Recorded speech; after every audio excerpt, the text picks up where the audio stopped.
नमस्ते मित्रों। Hello, clear clear है मित्रों? नमस्कार। आज एक बहुत ही महत्वपूर्ण विषय पर आपसे चर्चा करना जरूरी है, इसलिए बहुत अर्जेंटली यह प्रेस बुलाई गई।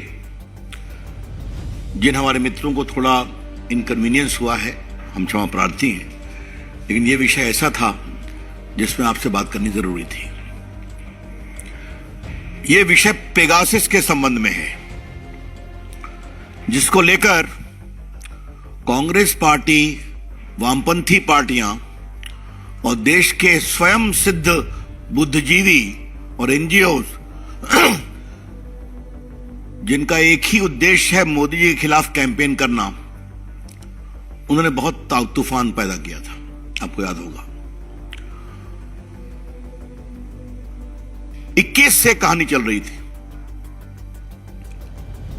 बाद में यह मामला सुप्रीम कोर्ट एक जनहित याचिका में पहुंचा कि इसकी जांच कराई जाए। और आप सभी जानते हैं कि सुप्रीम कोर्ट ने एक बड़े ही सक्षम टेक्निकल मेंबर्स की कमेटी बनाई। The honourable supreme court appointed a very powerful committee of eminent technological expert to examine the whole issue of Pegasus. और इसमें और विश्वसनीयता के लिए माननीय सुप्रीम कोर्ट ने यह भी कहा कि सुप्रीम कोर्ट के एक बहुत ही डिस्टिंग्विश रिटायर्ड जज हैं जस्टिस रविंद्रन, वो इसकी मॉनिटरिंग करेंगे, इस पूरे कमेटी की वर्किंग की। Therefore, the Supreme Court put in place a mechanism of eminent technical people, and the working was to be supervised by Justice Ravindran, a very distinguished retired judge of Supreme Court. यह बात मैं आपसे इसलिए कह रहा हूं, यह पूरी कमेटी सरकार से बिल्कुल अलग थी। इस कमेटी के ऊपर सरकार का कोई न हस्तक्षेप था, कुछ था। हां, सरकार ने एक बात कही थी, कई मामले राष्ट्रीय सुरक्षा के हैं, उसे हम शेयर नहीं कर पाएंगे। फिर सुप्रीम कोर्ट की कमेटी के आग्रह पर तूफान खड़ा करने वाले लोगों ने 29 मोबाइल इस कमेटी के सामने रखा कि मेरे मोबाइल से कुछ लगता है गड़बड़ हुई है। तो सिर्फ 29 मोबाइल को उस कमेटी के एग्जामिनेशन के लिए रखा गया। आज उसकी रिपोर्ट सबमिट हुई है। वो रिपोर्ट सील्ड कवर में है, लेकिन माननीय सुप्रीम कोर्ट में मुख्य न्यायाधीश जी ने, सम्मानीय मुख्य न्यायाधीश जी ने इतना जरूर कहा कि कमेटी ने अपनी रिपोर्ट में किसी में भी पेगासस का वायरस नहीं पाया है, और 5 में कुछ है लेकिन वो पेगासस नहीं है उस मालवेयर में, उसके एग्जामिनेशन करने की जरूरत है। ये मैं प्रेस आपके सामने इसलिए आया हूं कि ये बातें माननीय मुख्य न्यायाधीश जी ने अपने सीजीआई कोर्ट में कही।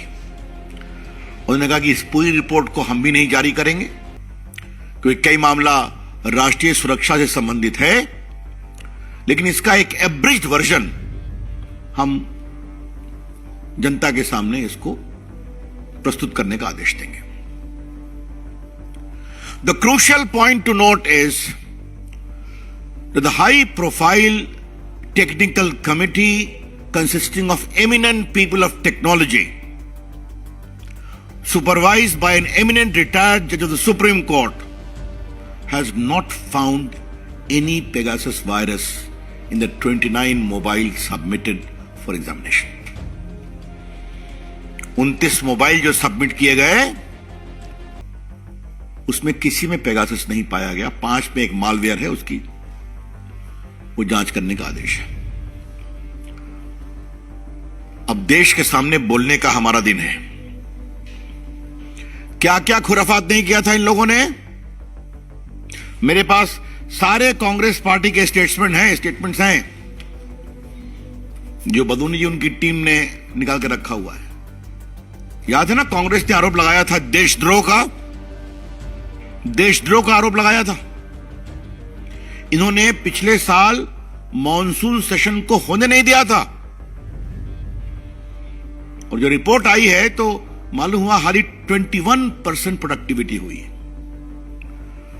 और राहुल गांधी ने क्या कहा था वो हम जरूर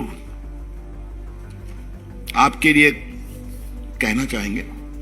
ये राहुल गांधी के पेगासस की हम टिप्पणी पढ़ रहे हैं आपके लिए। Pegasus is an attempt to crush Indian democracy. Pegasus is an attack on the country and country's institutions. I am confident the Supreme Court committee will get the truth. Pegasus was used against chief ministers, former prime ministers, and BJP's ministers among others. Was the prime minister and home minister getting the data obtained through use of Pegasus? ये राहुल गांधी के statement है। और बाकी राहुल गांधी कई ऐसे शब्दों का प्रयोग करते हैं जिसको मैं अपनी मर्यादाओं के कारण रिपीट नहीं कर सकता। लेकिन इतना कहा गया था उनके ऑफिशियल प्रेस कॉन्फ्रेंस में कि यह देशद्रोह का मामला है, राजद्रोह का मामला है।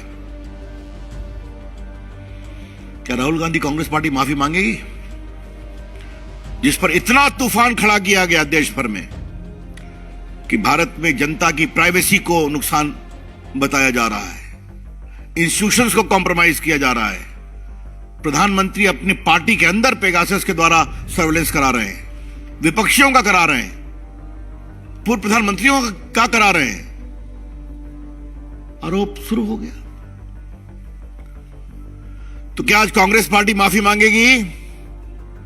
क्या राहुल गांधी माफी मांगेंगे? ये हैं बड़े सवाल। और ये मैं इसलिए आपसे कह रहा हूं कि इन लोगों ने संसद चलने नहीं दी थी। आपको याद है ना? आप खास करके हमारे टीवी वाले और हमारे प्रिंट के हमारे मित्र उस समय के अपने फुटेज और रिपोर्टिंग को निकालेंगे तो संसद कितने दिन नहीं चलने दी गई थी वो सब रिपोर्ट आपके सामने आ जाएगी। ये सारा कुछ एक मोटिवेटेड कैंपेन का पार्ट है जिसका सच्चाई से कोई मतलब नहीं है।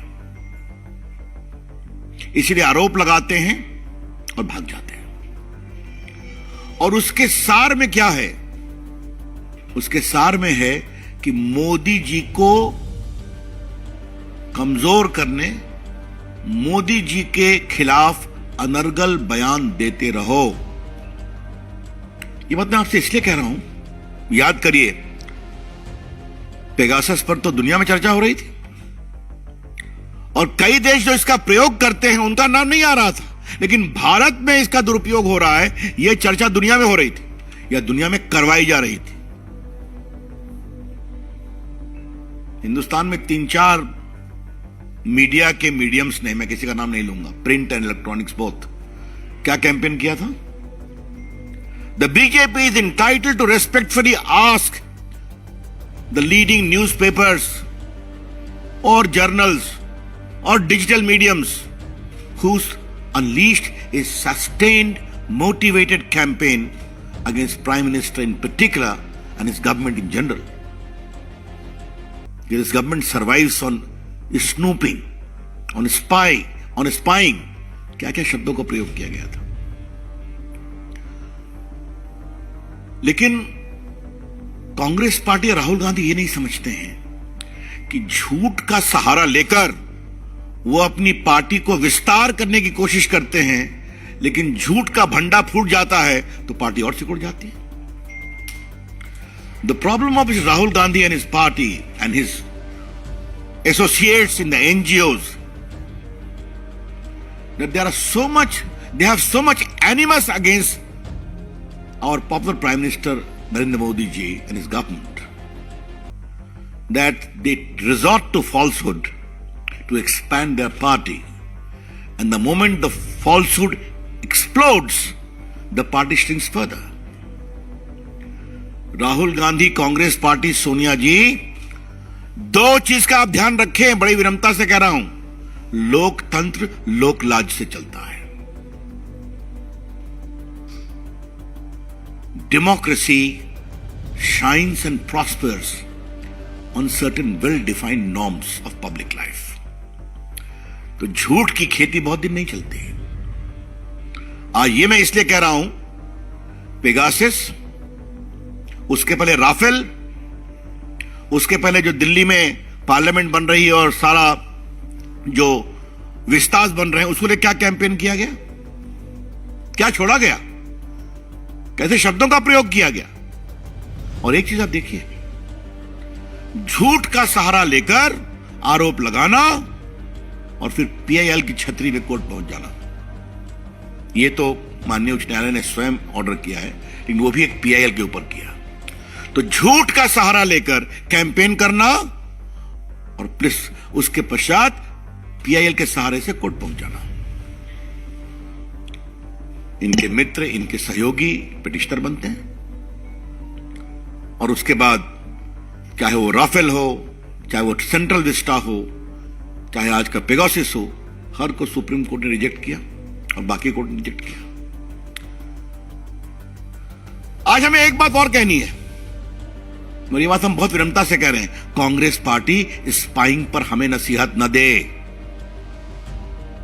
आज मुझे पीड़ा से बोलना पड़ रहा है, जब देश के योग्य राष्ट्रपति स्वर्गीय प्रणब बाबू देश के वित्त मंत्री थे, तो उनके दफ्तर पर किसने बगिंग की थी, याद है कांग्रेस पार्टी?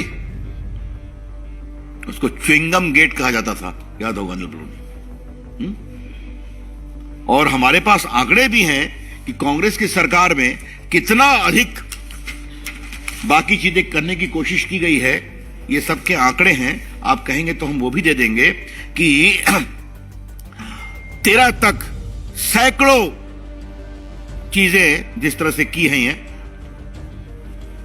मैं पढ़ रहा हूं, an RTI reply from 2013 revealed that around 9,000 phones and 500 email accounts were watched every month by UPA government at the time.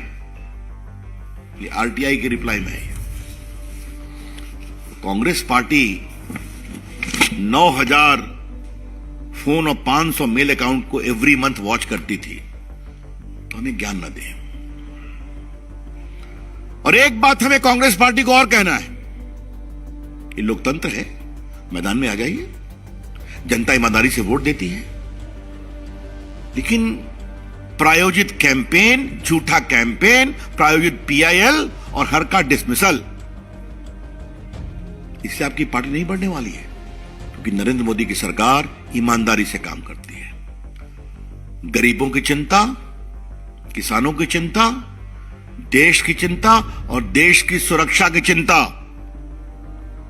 आज बीजेपी की ओर से हम बहुत विनम्रता से यह कहना चाहेंगे, कांग्रेस पार्टी हो या एनजीओज हो, जो उनसे बहुत नजदीकी महसूस करते हैं, या फिर लेफ्टिस्ट हो, आप कुछ भी करिए, नरेंद्र मोदी जी की सरकार देश की सुरक्षा पर कोई कॉम्प्रोमाइज नहीं करेगी।